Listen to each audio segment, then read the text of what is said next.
নমস্কার, তোমাদের সামনে আজ আমি নিয়ে এসেছি মৌলিক অধিকার। এখান থেকে এর আগের ভিডিওতে আমি 34টা মতো প্রশ্ন করিয়েছি। এরপর থেকে আমি আবার নিয়ে এসেছি, যেহেতু ভিডিওটা অনেক বড় হয়ে যাবে তাই জন্য। 35 নম্বর প্রশ্ন, সংবিধানে বর্ণিত কোন মৌলিক অধিকারটি সামাজিক বৈষম্য রোধের সচেষ্ট হয়েছে? 35 নম্বর থেকে অ্যান্সার হবে এ, সাম্যের অধিকার।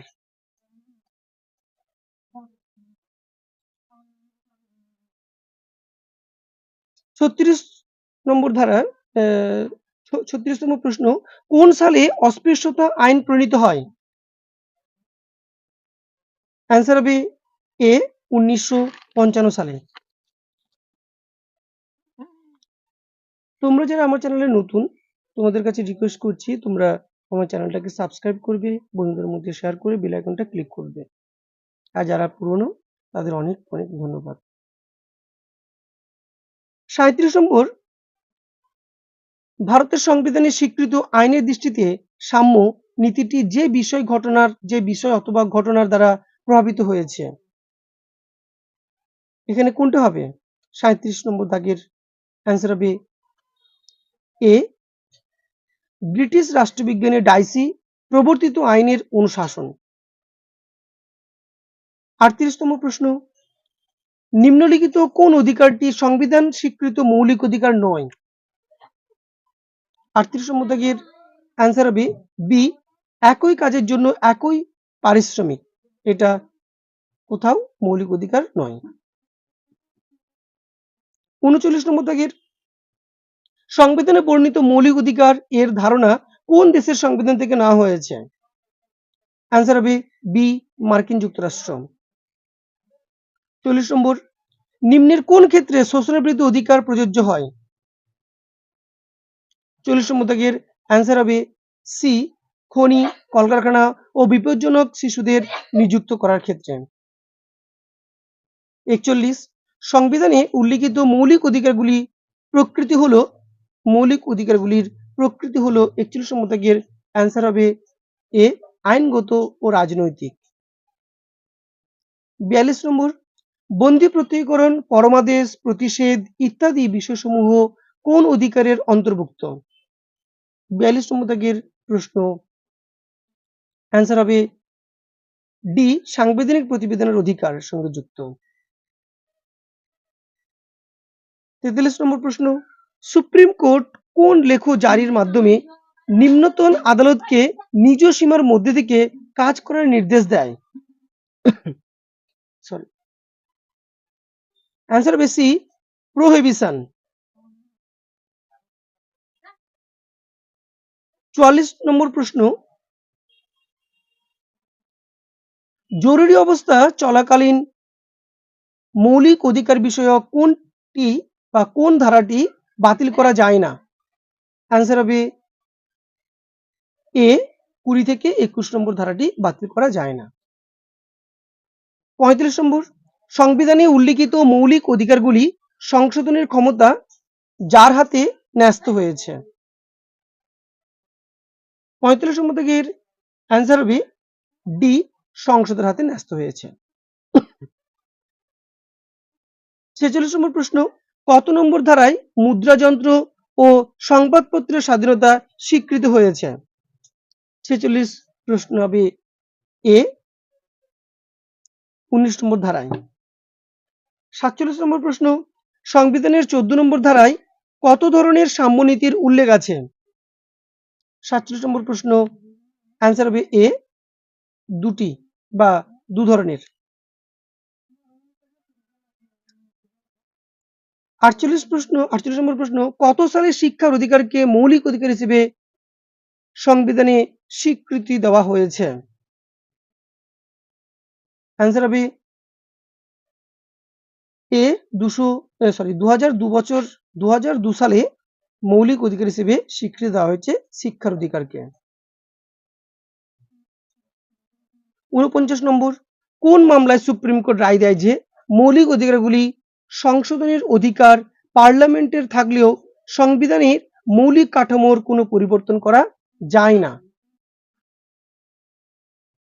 এখানে 49 নম্বর দাগের অ্যান্সার হবে ডি, কেশবানন্দ ভারতী মামলায় রায় দেয় যে। এরপর 50 নম্বর প্রশ্ন, স্বাধীনতার অধিকারকে নিয়ন্ত্রণ করা হয় রাষ্ট্রীয় নিরাপত্তার কারণে, বিদেশি রাষ্ট্রের সঙ্গে বন্ধুত্বমূলক সম্পর্ক রক্ষার্থে, নাকি জনশৃঙ্খলা বজায় রাখতে, নাকি ডি, উপরিউক্ত সবকটি কারণে। তাহলে এখানে অ্যান্সার হবে ডি, উপরিউক্ত সবকটি কারণে। এরপর 51 নম্বর প্রশ্ন, মৌলিক অধিকারগুলির কোনটিকে নিবর্তনমূলক আইন দ্বারা সংযত করা যায়? অ্যান্সার হবে বি, স্বাধীনতার অধিকার।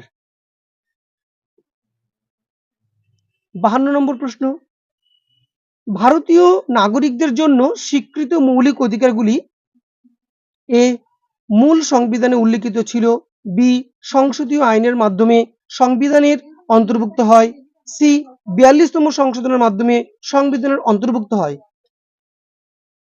এর মধ্যে কি অ্যান্সার কোনটা হবে? অ্যান্সার হবে এ, মূল সংবিধানে উল্লিখিত ছিল। এরপর 53 নম্বর প্রশ্ন, নিম্নলিখিত কোনটি মৌলিক অধিকার ও অন্যান্য সাংবিধানিক অধিকারের মধ্যে মূল পার্থক্যের জায়গা?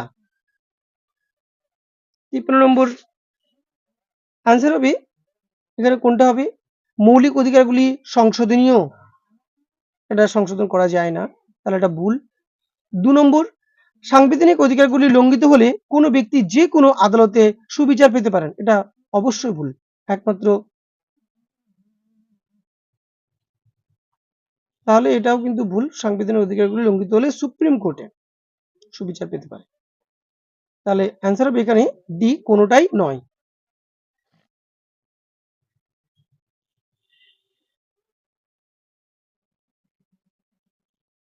তাহলে 54 নম্বর প্রশ্ন, নিম্নলিখিত কোনগুলিতে মহিলাদের জন্য বিশেষ অধিকারের কথা বলা হয়েছে?